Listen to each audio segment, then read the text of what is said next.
नमः शिवाय। शिवजी सदा सहाय। ओम नमः शिवाय। गुरुजी सदा सहाय। जय गुरुजी, शुक्राना गुरुजी। तो संगत जी, आज हम तृतीय खंड पढ़ेंगे। उसका विषय है रुद्र संहिता सती खंड।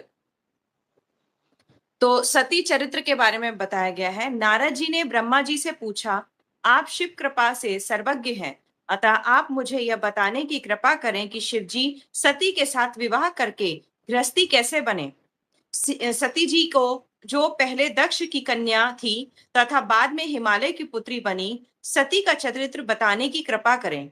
ब्रह्मा जी नारद से बोले, पहले मेरे यहाँ एक कन्या हुई जिसको देखकर मैं काम से पीड़ित हो गया। तब भगवान रुद्र ने मुझे धिक्कारा।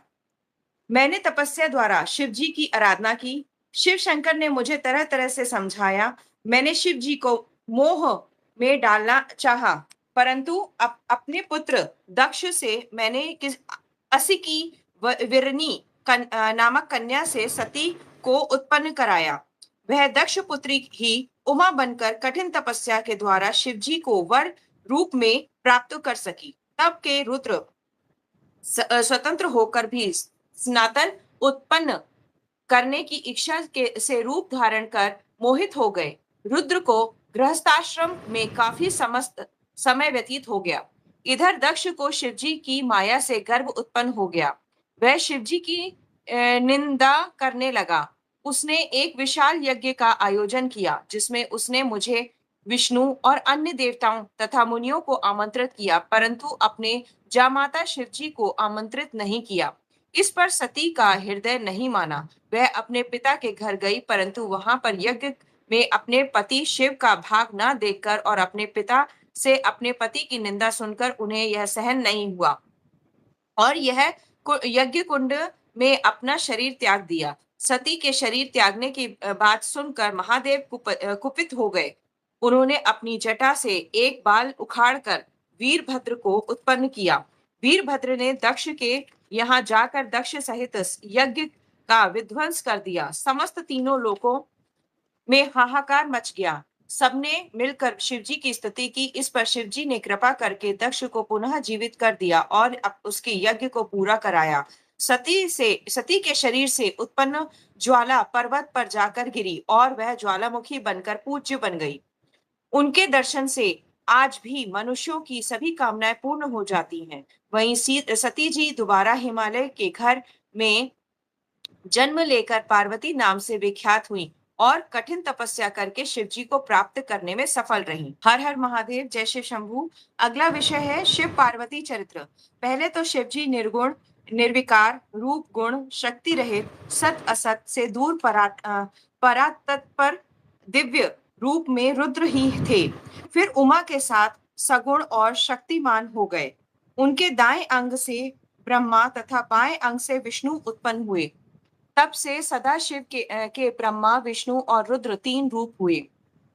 ब्रह्मा जी ने सुर, असुर और मनुष्यों की रचना की। ब्रह्मा जी ने प्रजापति को भी रचा। फिर उन्होंने मरीच, अत्रि, पुलह, पुलस्त्य, अंगिरा, कृत, वशिष्ठ, नारद, दक्ष और भृगु की रचना की। ब्रह्मा जी ने नारद को बताया कि जब मैं उन्हें उत्पन्न कर चुका था तो मुझे माया का मोह हो गया।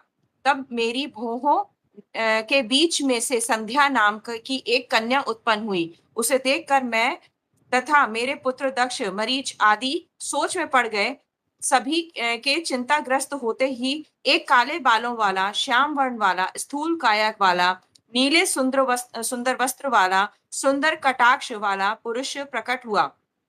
उसके अंगों से सुगंध निकल रही थी। उसने मुझे प्रणाम कर पूछा, मेरे लिए क्या आज्ञा है। मैंने उसे सनातनी सृष्टि उत्पन्न करने का आदेश दिया। मैंने उसका नाम पुष्प बाण रखा। मेरे पुत्र भी तत्व रूप से तुम्हारा स्मरण करेंगे। यह कहकर ब्रह्मा जी मौन हो गए। हर हर महादेव, जय श्री शंभू। अगला विषय, ब्रह्मा जी बोले, बाद में पुष्प बाण का नाम ऋषियों ने मनमत रखा, क्योंकि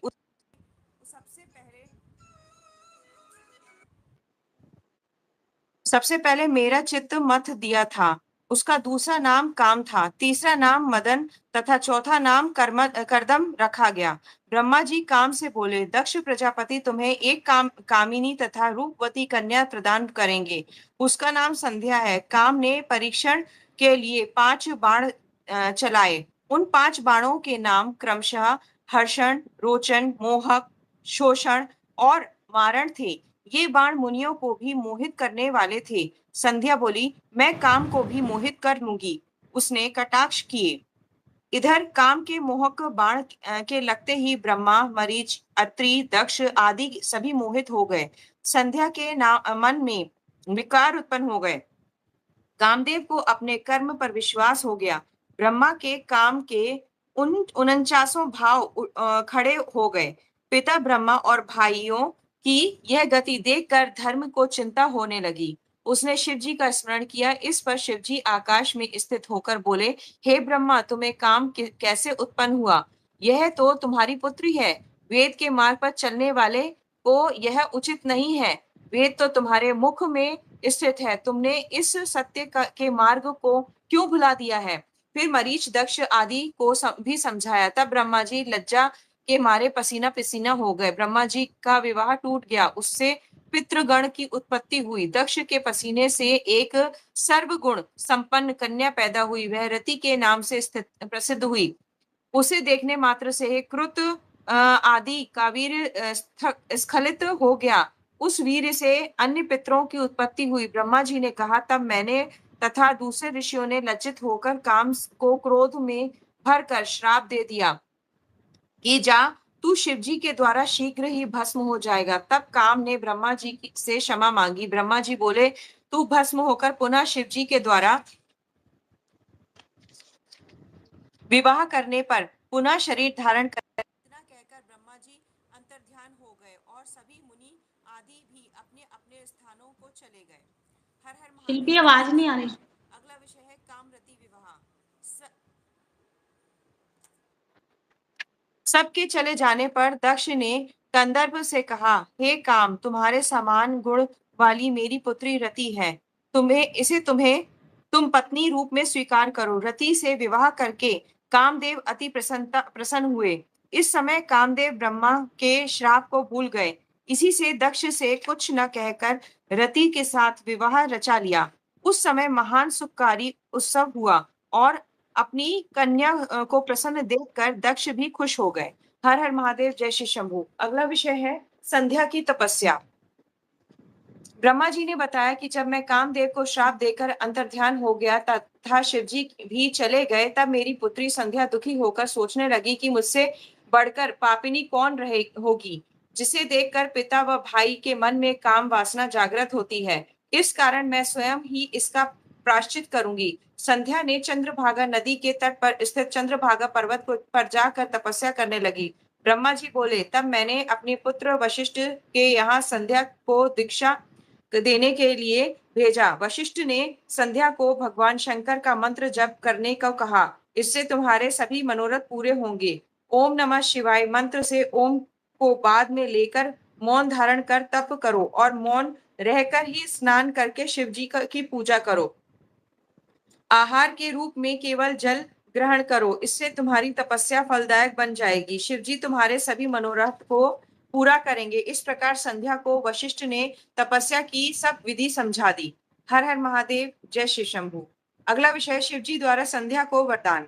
ब्रह्मा जी बोले, वशिष्ठ को के चले जाने पर संध्या विधि पूर्वक तपस्या में लीन हो गई। शिव जी के चित्त लगाए संध्या को एक चतुर्युगी समय व्यतीत हो गया। आकाश में स्थित होकर संध्या को दर्शन दिए। संध्या इतनी प्रसन्न हुई कि उसने अपने नेत्र बंद कर लिए। तब शिवजी ने संध्या के हृदय में प्रवेश करके उसे दिव्य वाणी और दिव्य नेत्र प्रदान किए और उससे बोले, मैं तुम्हारी तपस्या से बहुत प्रसन्न हूँ। तुम मुझसे इच्छा अनुसार वरदान मांगो। संध्या भगवान शिव जी के बार बार प्रणाम करके बोली, हे प्रभु, यदि मैं पूर्व पाप से मुक्त हो गई हूँ तो आप मुझे यह वरदान करें कि प्राणी उत्पन्न होते ही काम वासना से ग्रस्त ना हो। दूसरा वर यह प्रदान करो कि मैं तीनों लोकों में पवित्रता नारी जानी जाऊं। मेरा पति काम वासना से ग्रस्त ना हो तथा मित्र भाव के समान हो, एवं जो भी मुझे काम वासना से देखे वह नष्ट हो जाए और नपुंसक हो जाए। भगवान शिव जी ने तथास्तु कहकर संध्या से पुनः कहा, हे पुत्री, अब मैं मनुष्यों की आयु को 4 भागों में विभाजित कर रहा हूँ, शैशव, कुमार, यौवन और वृद्ध।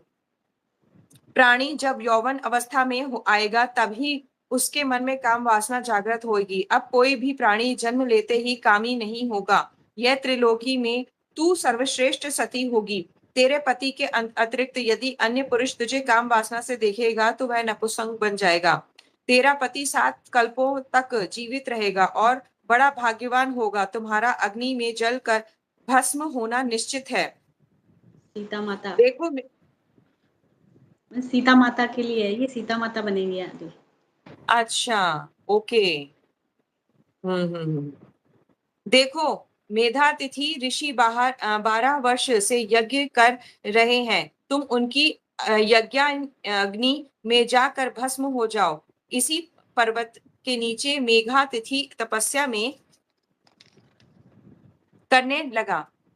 मन में ईर्ष्या रख कर मैं मरीच दशा दी पुत्रों के साथ जाकर बोला, तुम्हें पता है कि शिवजी ने स्त्री को देखने मात्र से मुझे खूब धिक्कारा था। उस घटना से मैं आज तक दुखी हूँ। अतः जब तक महादेव कोई स्त्री ग्रहण ना कर ले तब तक मेरे हृदय को शांति नहीं मिलेगी। क्या तुम मेरे कष्ट को दूर करने में कोई उपाय कर सकते हो? हे नारद, जब मैं इस प्रकार कह रहा था उसी समय कामदेव रति सहित पधारे। मैंने कामदेव की प्रशंसा करके उसे कहा, हे पुत्र, तुम संसार में किसी प्रकार शिव जी को मोहित करो। तुम्हारे अतिरिक्त यह कार्य कोई भी नहीं कर सकता है। इस पर कामदेव ने कहा कि मैं महादेव को मोहित तो कर सकता हूँ, परंतु स्त्री का निर्माण तो आपको ही करना पड़ेगा। इससे मैं और दक्ष प्रजापति चिंता में पड़ गए कि किसके द्वारा शिव जी को मोहित करें। मेरी चिंताग्रस्त सांसों से जो वायु निकली उससे पुष्पित ताम्रदेव वाला सुंदर नासिक वाला पुरुष उत्पन्न हुआ। मैंने उससे कहा, हे मनमथ, यह रमण का हेतु होने से बसंत नाम वाला है। इसे तुम अपनी साथी समझो। इसके साथ ही तुम रति को लेकर शिवजी को मोहित करो। फिर तो कामदेव ने अपनी पत्नी रति के साथ मेरे चरण स्पर्श किए और कैलाश को प्रस्थान कर गया। वहां जाकर कामदेव ने प्राणियों को मोहित करने के लिए अपना प्रभाव फैलाया। बसंत ने भी उसका साथ दिया। शिवजी को मोहित करने के लिए कामदेव ने अनेक यत्न किए, परंतु सब असफल हो गए। उसके सारे प्रयत्न निष्फल रहे। उसने उदास होकर मुझसे कहा, मैं शिवजी को मोहित करने में असमर्थ हूँ। कामदेव की बात सुनकर मैं चिंतामग्न हो गया। मेरे चिंतन होने पर मेरे सम्मुख विकराल गण आने को वाद्य यंत्रों को लेकर प्रकट हुए। उन्होंने कोलाहल करके मारो मारो का शब्द उच्चारण किया। वे मुझे भी मारने दौड़े। मैं कामदेव से बोला, इन्होंने प्रकट होते ही मार्य मार्य का उच्चारण किया है, अतः इनका नाम मार होगा। ये भी तुम्हारी सहायता करेंगे। अब तुम पुनः शिवजी को मोहित करने जाओ। कामदेव ने ब्रह्मा जी से कहा, आपकी आज्ञा शिरोधार्य है, परंतु शिवजी को मोहित करना मेरे वश की बात नहीं है। वे मुझे भस्म भी कर सकते हैं। ब्रह्मा जी के कहने पर कामदेव मार गणों को साथ लेकर शिवजी के स्थान पर गए, परंतु शिवजी को वह मोहित करने में असफल रहे। ब्रह्मा जी ने बताया कि कामदेव निराश होकर मेरे पास लौटकर बोला, हे ब्रह्मा जी, आप स्वयं ही शिव जी को मोहित करें। हर हर महादेव, जय श्री शंभू। अगला विषय है ब्रह्मा विष्णु संवाद। ब्रह्मा जी नारद से बोले, कामदेव के चले जाने पर शिव जी को मोहित करने का मेरा स्वप्न चकनाचूर हो गया है। मैं यह सोचता ही रहा कि क्या युक्ति करूं कि जिससे शिव जी स्त्री ग्रहण करने को तैयार हो जाए। फिर मैंने भगवान विष्णु का स्मरण किया। पीतांबर धारण किए विष्णु जी मेरे सामने प्रकट हो गए। मैंने गदगद वाणी में उनकी स्तुति की। विष्णु जी ने मुझसे पूछा, मुझे कैसे स्मरण किया? मैंने विष्णु जी को बताया कि भगवान शंकर को मोहित करने के लिए सपरिवार मारगण और बसंत के साथ कामदेव को भेजा था, परंतु वह असफल रहा। तब भगवान श्री हरि बोले, तुम ऐसा क्यों करना चाहते हो? पहले मुझे सच सच बताओ कि इसका क्या कारण है। मैंने श्री हरि को सृष्टि से उत्पन्न की पूरी कथा तथा संध्या को कुदृष्टि से देखने की बात और शिवजी द्वारा मुझे फटकारने आदि की सब बातें जो घटित हुई थी वह बता दी। शिवजी ने मेरे पुत्रों के समक्ष मेरी निंदा की, उसका मुझे बड़ा बड़ा दुख है। अब शिवजी द्वारा स्त्री ग्रहण करने पर ही मेरा दुख कम हो सकता है। हे नारद, श्री हरि मेरी बात सुनकर हंस पड़े और मुझसे बोले, हे ब्रह्मा जी, तुम सबको लोकों में कर्ता और वेदों के ज्ञाता होकर ऐसी मूढ़ बातें क्यों करते हो? तुम अपनी इस ईर्ष्या को छोड़ दो। यदि तुम्हारे अनुसार शिवजी को स्त्री ग्रहण करनी चाहिए तो पार्वती के उद्देश्य से शिवजी का तप करो। अपने उद्देश्य की पूर्ति हेतु पार्वती जी का हृदय में ध्यान करो। यदि भगवती पार्वती प्रसन्न हो गई तो तुम्हारे सब मनोरथ पूर्ण हो जाएंगे। यदि भगवती पार्वती प्रसन्न होंगी तो वे अवतार ग्रहण करेंगी। तुम दक्ष प्रजापति को आदेश दो कि वह तप करें जिससे पार्वती जी कन्या के रूप में उनके यहाँ उत्पन्न हो जाएं। मैं तुम शिव तीनों पार्वती के ही स्वरूप हूँ है। तुम शिव तीनों पार्वती जी के ही स्वरूप है। इस प्रकार ब्रह्मा जी को समझाकर श्री हरि अंतर ध्यान हो गए। हर हर महादेव, जय श्री शंभू। अब अगला विषय है जगदम्बा आख्यान। ब्रह्मा जी ने नारद को बताया। इसके पश्चात मैं देवी का स्मरण करके उनसे प्रार्थना करने लगा। हे मातेश्वरी, मेरा कार्य पूर्ण करो। मेरी बार बार स्तुति करने पर भगवती चामुंडा प्रकट हुई। वे 4 भुजाएं वाली सिंह पर आरूढ़ वर देने के लिए कलश लिए हुए थी। उनका मुख शरद काल के चंद्रमा के समान कांति युक्त था। मस्तक पर चंद्रमा और 3 नेत्र थे। उनके पैरों में के नखों की अद्भुत कांति थी। मैंने भगवती चामुंडा को प्रणाम किया और उनकी इस प्रकार स्तुति करने लगा। हे देवी, आप सनातनी शक्ति हो। आप संसार को मोहित करने वाली और त्रिलोक की रचना तथा संहार करने वाली हो।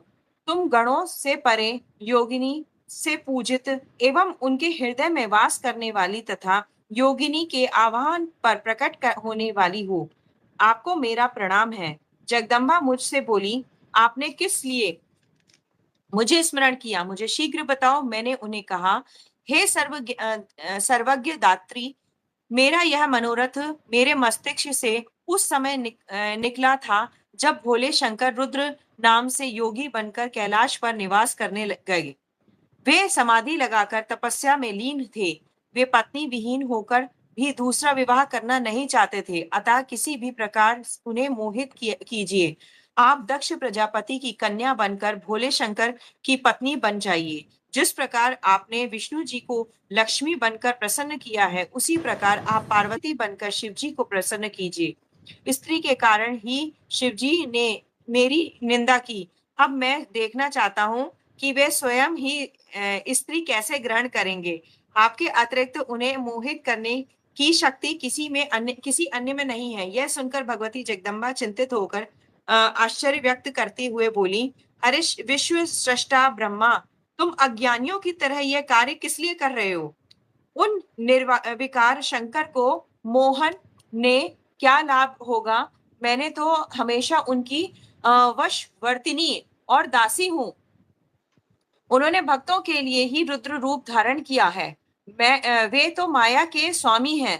फिर देवी ने मन में सोचा कि यदि इन्हें वर प्रदान नहीं करती हूँ तो देव मार्ग भ्रष्ट हो जाएगा। और यह सोचकर उन्होंने शिवजी का स्मरण किया। शिवजी से आज्ञा पाकर उन्होंने कहा, तुम्हारा कहना सत्य है कि उन्हें मोहित करने वाला कोई नहीं है, परंतु शिवजी कैसे तुम्हारा मनोरथ पूर्ण करने के लिए मैं दक्ष की कन्या के रूप में प्रकट होंगी। इतना कहकर भगवती जगदम्बिका का अंतर ध्यान हो गई। हर हर महादेव, जय श्री शंभू। अगला विषय है दक्ष द्वारा देवी की आराधना। ब्रह्मा जी ने बोलूं एक बार उसके लिए उसके लिए पूछूं। संगत जी, जो भी अभी लाइव है ना, प्लीज कमेंट करके ये बताओ, क्योंकि अगर हम 2-2 घंटे लाइव पढ़ते हैं तो आप 2 घंटे नहीं देख सकते, या 2 घंटे आंटी पढ़ भी नहीं पाएंगी, क्योंकि गले में दिक्कत हो जाती है इतनी देर लगातार ना, इतनी तेज आवाज में बोलने से। तो अगर आप कहते हो, कमेंट कर देना प्लीज, जो भी सुन रहे हैं प्लीज कमेंट करना कि अगर आप कहोगे तो जैसे कि आज की डे 3 की पार्ट 1 नीचे करके डाल देंगे, और वीडियो को आधा घंटे की 2-3 हम वीडियो डाल देंगे। आप चैनल पे सुन लेना, ताकि आपको भी ईज़ी रहे, क्योंकि 8 दिन में हम लोगों को कंप्लीट करनी है, टाइम कम है। अगर 2 घंटे पढ़ेंगे ना तो गले में दर्द भी होने लग जाएगा। अगर आप कहोगे कि हाँ आंटी आप वीडियो डाल दो, तो हम डाल देंगे चैनल पे, बहुत ईज़ी आपको मिल जाएगी। डे डाल के मैं पार्ट 1, पार्ट 2, पार्ट 3 ऐसे करके या क, ख डाल दूँगी। जैसे आप कहोगे वैसे डाल देंगे, पर आप प्लीज़ रिप्लाई कर दो। पढ़ो आंटी, आपकी कर देंगे अपने आप कंप्लीट। तो ब्रह्मा जी ने नारद को बताया, मेरे आदेशानुसार दक्ष ने 3000 दिव्य वर्षों तक नियमित रूप से तपस्या की। तब भगवती जगदम्बा ने उन्हें दर्शन दिए। भगवती जगदम्बा दक्ष के मनोरथ को पहले से ही जानती थी। उन्होंने दक्ष प्रजापति से वर मांगने को कहा, तो दक्ष ने कहा, पूर्णावतार भगवान ने रुद्र का अवतार लिया है। तुमने अभी तक अवतार ग्रहण नहीं किया है। बताओ शिव की पत्नी कौन बने? आप ही उनको मोहित करके उनकी पत्नी बनो। इस पर भगवती जगदम्बा ने दक्ष को वरदान दिया कि मैं तुम्हारी पत्नी के गर्भ से पुत्री के रूप में जन्म लूंगी और कठिन तप करके शिवजी की पत्नी बनूंगी। यह सुनकर दक्ष प्रजापति अति प्रसन्न हुए तथा देवी अंतर्ध्यान हो गईं। जय हर हर महादेव, जय श्री शंभू। अगला विषय है ब्रह्म नारद संवाद। ब्रह्मा जी ने नारद को बताया, दक्ष ने बहुत सी मानसी सृष्टि की, परंतु उसका विकास नहीं हुआ। उन्होंने मुझसे इसका उपाय पूछा, तो मैंने दक्ष को उपाय सुझाया। तब दक्ष ने पंचजन के अंग से उत्पन्न करना वीरनी को अपनी पत्नी के रूप में ग्रहण किया और उसने मैथुन धर्म स्वीकार किया। वीरनी से दक्ष ने हर्षस्व नाम के 10,000 पुत्र उत्पन्न किए। अपने पुत्रों से दक्ष ने सृष्टि का विस्तार करने को कहा, परंतु हे नारद, तुम्हारे उपदेश के कारण प्रवृत्ति छोड़ निवृत्ति के उपासक बन गए। इसके बाद दक्ष ने पंचजन्या से सब लाश्व नामक हजारों पुत्र उत्पन्न किए, परंतु वे तप में लीन हो गए। इससे दक्ष को बड़ा दुख हुआ और तुम्हें श्राप दिया कि तुम पृथ्वी पर स्थिर नहीं रह सकोगे। तुमने साधु स्वभाव से उस श्राप को स्वीकार कर लिया। इसके पश्चात दक्ष ने अपनी पत्नी के गर्भ से 60 कन्याओं को जन्म दिया तथा उनका विवाह रचाया। उनमें से दक्ष 10 कन्याओं का धर्म को, 13 कन्याएं कश्यप ऋषि को, 2 भूतांगिरस को तथा कृशाश्व को और शेष गरुण को दे दी। इनकी संतानों से तीनों लोक भर गए। इसके पश्चात दक्ष ने फिर देवी की आराधना की। तब देवी बालक के रूप में धारण कर माता के पास आकर बैठ गई और रोने लगी। उनके विलाप को सुनकर अनेक स्त्रियां और दासियां वहां आ गईं। सारे नगरवासी जय जयकार करने लगे। पत्नी सहित दक्ष ने सुख पूर्वक उसका पालन पोषण किया तथा अच्छे संस्कार प्रदान किए। दक्ष ने उस कन्या का नाम उमा रखा। वीरनी की माता ने उसे स्तनपान कराया। हर हर महादेव, जय श्री शंभू। सती की तपस्या।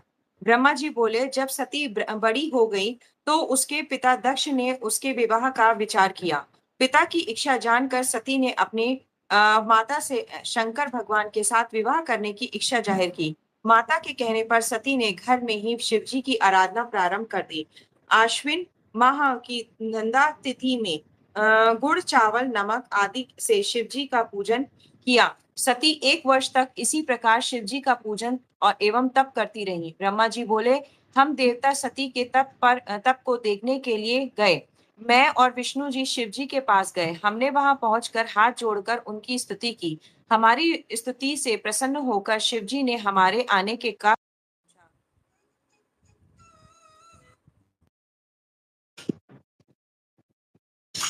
हम दोनों ने कहा, हे स्वामी, आप हमारा साथ दीजिए। हम दोनों ने स्त्री स्वीकार कर ली है। अब आप भी देवताओं की भलाई के लिए कोई स्त्री स्वीकार कीजिए। शंकर जी बोले, हे ब्रह्मा जी, हे विष्णु जी, मुझ अवधूत को स्त्री की आवश्यकता क्या है? मुझे यह बात उचित नहीं लगती, क्योंकि मैं एक तपस्वी और संसार से विरक्त हूँ। मुझे तो योग में ही आनंद मिलता है। आप लोगों के हठ से तथा भक्तों के अनुग्रह की इच्छा से मैं विवाह भी कर लूं, तो आप उस काम रूपिणी योगिनी को तैयार कीजिए जो मेरे तेज को सहन कर सके। तब हमने कहा, प्रभु आपके अनुसार हमने स्त्री की भी खोज ली है। जिन लक्ष्मी जी ने पहले दो रूप धारण किए थे, अब वही उमा नाम से दक्ष की कन्या के रूप में प्रकट हुई हैं। वे आपको प्राप्त करने के लिए अपने घर पर ही तपस्या कर रही हैं। आप उन्हें वरदान दीजिए और उनके ऊपर कृपा कीजिए। तब भक्त शिवजी ने तथास्तु कहकर हमें विदा किया। हम अपने अपने लोकों में चले गए। जय शिव शंभु, हर हर महादेव। अगला विषय है उमा को वर प्राप्ति।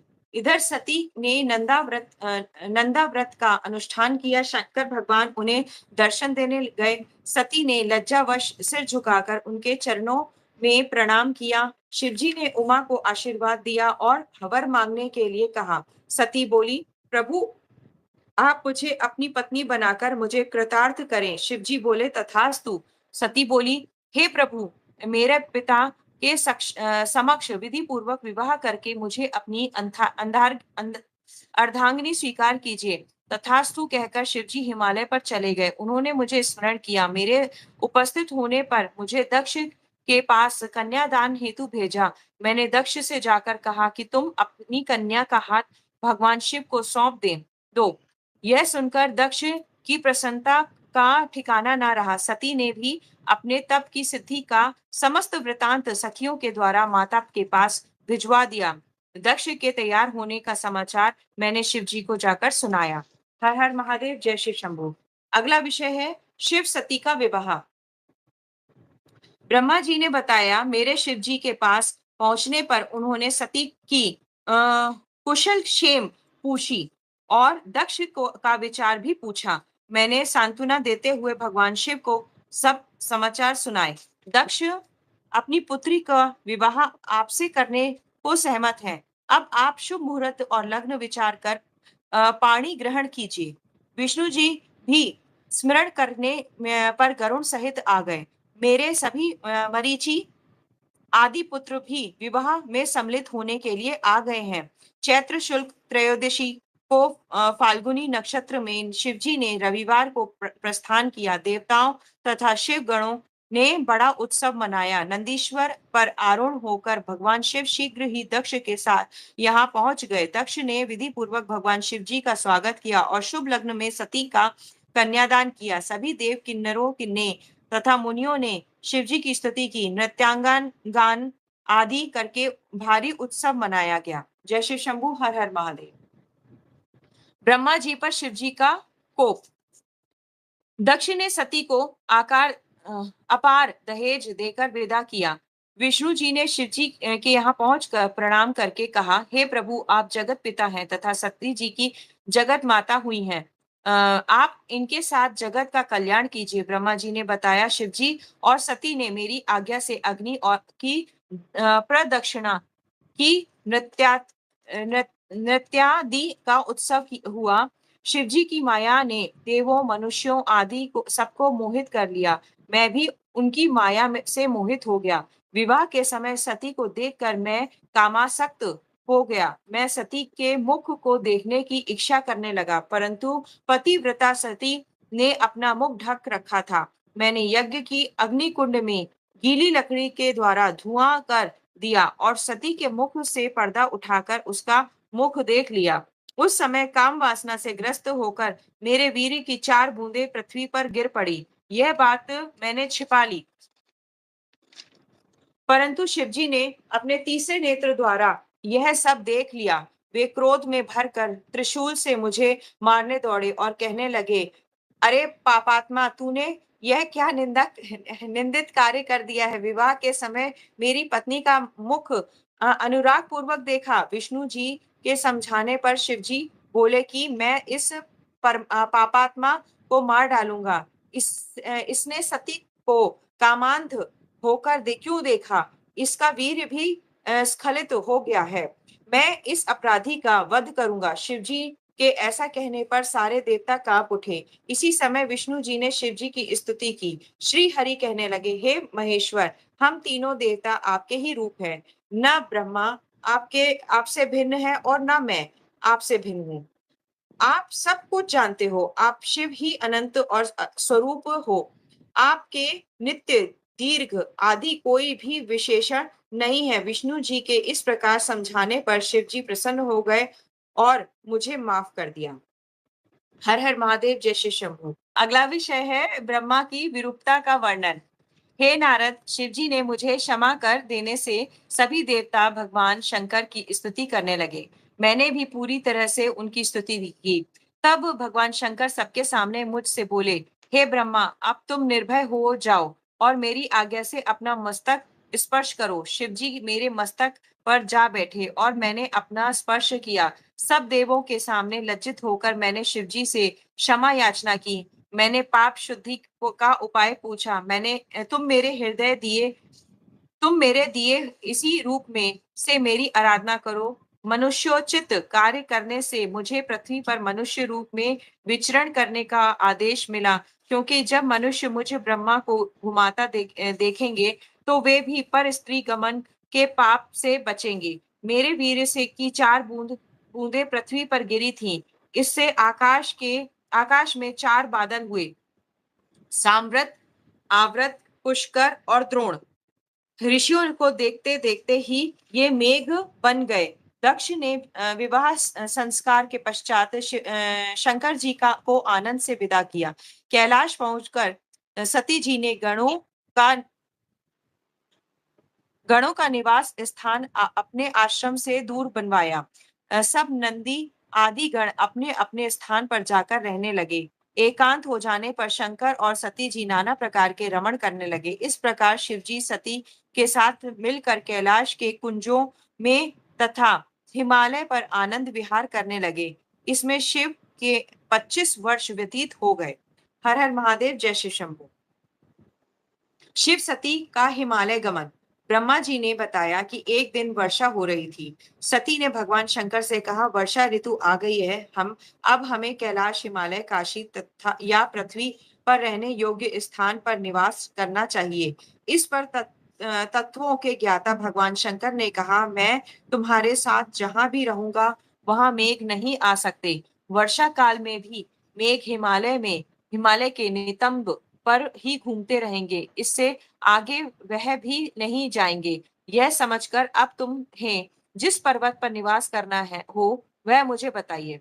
मेरी दृष्टि से में गिरिराज हिमालय सर्वोत्तम स्थान है, क्योंकि यह शांत स्थान है। यहाँ पर केवल योगी और मुनि निवास करते हैं। हिमालय की कंदराओं में देव कन्याओं का निवास है। यह सुनकर सती जी ने हिमालय पर ही रहने की इच्छा जताई। सती के कहने पर भगवान शंकर सती को हिमालय पर्वत पर ले गए। वहां भी प्राकृतिक छटा अनुपम थी। वहां पर भगवान शंकर ने सती जी के साथ 10,000 वर्ष तक निवास किया। हर हर महादेव, जय श्री शंभू। शास्त्रों के मोक्षादि का वर्णन। ब्रह्मा जी ने बताया, एक बार सती जी ने भगवान शिव को प्रसन्न देखकर उनसे पूछा, हे कृपा सागर, मैं बहुत तपस्या करके आपको पाया है। आपके साथ मैं बहुत बड़ी प्रसन्न हूँ। हे प्राणेश्वर, अब मैं यह खोज करना चाहती हूँ कि यह जीव संसार में कैसे पार हो सकता है। तब भगवान शिव ने बताया, हे महेश्वरी, विज्ञान ही परम तत्व है। ब्रह्म को का स्मरण करना ही परे से परे है। भक्ति विज्ञान की माता है। भक्ति का विरोधी कभी भी विज्ञान को नहीं पा सकता है। मैं भी उसी भक्ति के अधीन हूँ। भक्ति सगुण और निर्गुण दो प्रकार की होती है। पंडितों ने इनके भी अनेकों भेद बताए हैं। सब गुणों में भक्ति की विशेषता श्रवण, कीर्तन, स्मरण, सेवन, दास्यु, अर्चना, वंदना, सख्यता और आत्मसमर्पण रहा है। परंतु कल युग में भक्ति विशेष फलदायक है। कल युग में जो मेरी भक्ति करेगा वह सर्वोत्तम कहलाएगा और मैं उसकी सदैव सहायता करूंगा। मैं भक्ति के वश में हूँ। साथ ही शिवजी ने भक्तों का महत्व, कथा, इतिहास और वर्णाश्रम धर्म आदि वेदों, शास्त्रों और ज्योतिष शास्त्र तथा अन्य शास्त्रों को तत्वतः कहा। इस प्रकार कथा प्रसंग बताते हुए उन्होंने हिमालय के दूसरे स्थानों में विहार किया। हर हर महादेव, जय श्री शंभू। अगला विषय है सती की शंका। एक बार भगवान शंकर सती जी के साथ नंदीश्वर के ऊपर बैठकर दंडकारण्य वन में गए। वहां पर उन्होंने सती जी को वह स्थान दिखाया जहां से रावण भगवती सीता जी का हरण करके ले गए। वहीं पर राम और लक्ष्मण जी वहां पर लताओं और वृक्षों से भगवती सीता जी का पता पूछते रहे थे। भगवान शंकर ने श्री राम की जय कहकर प्रणाम किया और भगवान शिव ने उन्हें अपने दर्शन दिए। यह सुनकर भगवान शिव जी की माया से मोहित होकर सती जी ने पूछा, हे प्राणेश्वर, आप सर्वोच्च हैं एवं सभी देवताओं के प्राणेश्वर हैं, फिर आप में मनुष्यों की तरह वन में विचरते हुए श्याम वर्ण और गौर वर्ण वालों को प्रणाम क्यों किया? ये दोनों मनुष्य कौन हैं? मेरी शंका का समाधान करने की कृपा करें। इस पर भगवान शंकर ने सीता जी को बताया, हे देवी, इन्हें मैंने वरदान के प्रभाव से प्रणाम किया है। ये सूर्य वंश में उत्पन्न दशरथ के पुत्र राम और लक्ष्मण हैं। श्याम वर्ण वाले राम हैं और विष्णु जी के अवतार हैं, और गौर वर्ण वाले लक्ष्मण जी हैं जो शेषावतार हैं, मतलब शेषनाग हैं शायद। ये पृथ्वी पर साधु जनों की रक्षा और तथा कल्याण के लिए अवतरित हुए हैं। इतना बताकर भगवान शिव जी चुप हो गए, परंतु सती जी का संदेह अभी भी दूर नहीं हुआ था। सती के शंकालु चित्त को देखकर भगवान शिव जी बोले, हे देवी, यदि तुम्हारे मन में कोई शंका है तो मैं यहाँ पर वृक्ष के नीचे बैठ जाता हूँ। तुम जिस प्रकार चाहो उनकी परीक्षा लेकर अपनी शंका दूर कर सकती हो। मैं यहाँ पर तुम्हारी प्रतीक्षा करूंगा। सती ने मन में विचार किया कि इनकी परीक्षा किस प्रकार ली जाए। उन्होंने सोचा, मैं सीता जी के रूप धारण करके राम जी के पास जाऊं। यदि राम वास्तविक रूप में विष्णु के अवतार होंगे तो मुझे पहचान लेंगे, अन्यथा नहीं। जब सीता का रूप धरकर राम के पास गई तो सती को सीता के रूप में देखकर श्री राम ने शिव जी का नाम लेकर मुस्कुराकर उन्हें प्रणाम किया और बोले, हे सती माता, इस समय शिव जी कहाँ है? तुम अकेली इस वन में क्यों घूम रही हो? हे माता, आपने अपना रूप त्याग कर यह सीता का रूप क्यों धारण किया है? यह सुनकर सती जी को बड़ा आश्चर्य हुआ और लज्जित हो गई। तब उन्होंने शिव जी के कहे वचनों का स्मरण किया और विष्णु जी जाकर श्री राम से बोली विष्णु जी जानकर श्री राम से बोली, हे राम, मैंने आज तुम्हारी प्रभुता देख ली, परंतु आप मुझे यह बताइए कि शिव जी ने आपको प्रणाम क्यों किया? मेरे इस संदेह को दूर कीजिए। हर हर महादेव, जय शिव शंभू। शिव जी का सती से वियोग। श्री राम ने बताया, हे देवी, एक बार भगवान शंकर ने अपने लोक में विश्वकर्मा को बुलाकर आज्ञा दी कि वे एक मनोहर विस्तृत भवन निर्माण करें। इस भवन में एक गौशाला भी बनाई। फिर उस भवन में ब्रह्मा, इंद्र और आदि देवता हो और देवियों, ऋषियों, मुनियों, अप्सराओं आदि को बुलाकर उनसे वस्तुओं का संग्रह कराया। नागों की 16 कन्याओं ने मंगलाचार गीत गाए। संगीतज्ञों ने वाणी, वीणा, मृदंगादि बाजे बजाए। राज्याभिषेक की सभी तैयारी पूर्ण करके उत्तम मुहूर्त में भक्ति पूर्वक दिव्य सिंहासन पर विष्णु जी को बैठकर अभिषेक किया। शिव जी ने स्वयं विष्णु जी के सिर पर मुकुट बांधा और उन्हें अखंड ऐश्वर्य प्रदान किया। उन्हें सभी लोगों का कर्ता भर्ता और संहर्ता बनाया। अपनी शक्तियां विष्णु जी को प्रदान की। तीनों लोकों में स्वतंत्र और अनेक लीलाएं करने वाला कहा सारी माया प्रदान की। अनेकों अवतार लेकर संसार का पालक बनाया। अपने लोकों में गोलोक नामक एक स्थान प्रदान किया। ब्रह्मा जी और शिव जी ने उन्हें अखंड ऐश्वर्यशाली बताकर उन्हें प्रणाम किया। उस समय भगवान विष्णु गोप वंश धारण करके गोपियों और गायों के स्वामी बने। इस प्रकार अखंड ऐश्वर्य प्रदान करके शिव जी कैलाश को चले गए। उस समय मैंने शिव जी की आज्ञा से ही यह मनुष्य का अवतार 4 रूपों में लिया। पहले मैं राम, 3 में भरत और लक्ष्मण और शत्रुघ्न थे हैं। हे देवी, अब मैं पिता की आज्ञा से सीता और लक्ष्मण सहित वन में आया हूँ। यहाँ पर किसी राक्षस ने मेरी पत्नी सीता का हरण कर लिया है। हे माता, आपका दर्शन पाकर मेरा कल्याण हुआ है। इस प्रकार श्री राम सती को प्रणाम करके वन से विचरण करने लगे। सती जी ने श्री राम को शिव भक्त जानकर उनकी प्रशंसा करने लगी। इसके बाद अपने किए पर पश्चाताप करती हुई शिव जी के पास लौट गई। शिव जी के पूछने पर सती जी ने अपना सिर झुका लिया और कहा कि मैंने कोई परीक्षा नहीं ली, परंतु त्रिकालदर्शी शिव जी ने सब कुछ जान लिया और दुख पूर्वक सती जी को अपने हृदय से त्याग दिया, परंतु अपने मुख से उनसे कुछ नहीं कहा। आकाश से आकाशवाणी ने उनकी प्रशंसा की और कहा, तीनों लोकों में ऐसा प्रण पाला कोई नहीं है। इसे सुनकर सती ने उनका प्रण पूछा, परंतु शिव जी ने सती जी को कुछ नहीं बताया, परंतु जगत माता सती सब कुछ समझ कर बहुत दुखी हुई। इसके बाद भगवान शिव जी कैलाश पर जाकर समाधिस्थ हो गए। काफी समय बाद शिव जी समाधि से जागे। उनके समाधि से जागने पर सती जी ने उन्हें प्रणाम किया। शिव जी ने आसन देकर आदर पूर्वक बैठाया। शिव जी ने बहुत सी कथाएं सुनाकर सती को विमुक्त किया। सती का मन पूर्व की भांति सुखी हो गया। इससे शिव जी की पूर्व प्रतिज्ञा भंग नहीं हुई। हर हर महादेव, जय शिव शंभू। अगला विषय है दक्ष का शिव से विरोध। पूर्व समय में प्रयाग में मुनियों ने एक महान यज्ञ का आयोजन किया। वहां पर ज्ञान शास्त्र की चर्चा हुई। उस यज्ञ में भगवान शिव जी ने अपने गणों सहित आए। उसी समय दक्ष प्रजापति भी वहां पर आए। सबने भक्ति पूर्वक उन्हें प्रणाम किया, परंतु शिव जी अपने आसन पर ही बैठे रहे। उन्होंने अपने आसन से उठकर उनका स्वागत नहीं किया। इसमें दक्ष में भर गए। उन्होंने सभा में के मध्य में खड़े होकर शिव जी को अपशब्द बोले। उन्होंने कहा कि यह शिव पाखंडी, दुर्जन, पापी, ब्राह्मण निंदक और सदैव स्त्री में आसक्त रहने वाला व्यक्ति है। हे देवताओं, ब्राह्मणों, मैं इसे श्राप देता हूँ। आज से यह देवताओं के साथ यज्ञ में भाग नहीं पाएगा। यह सुनते ही नंदीश्वर की आंखें क्रोध से लाल हो गईं।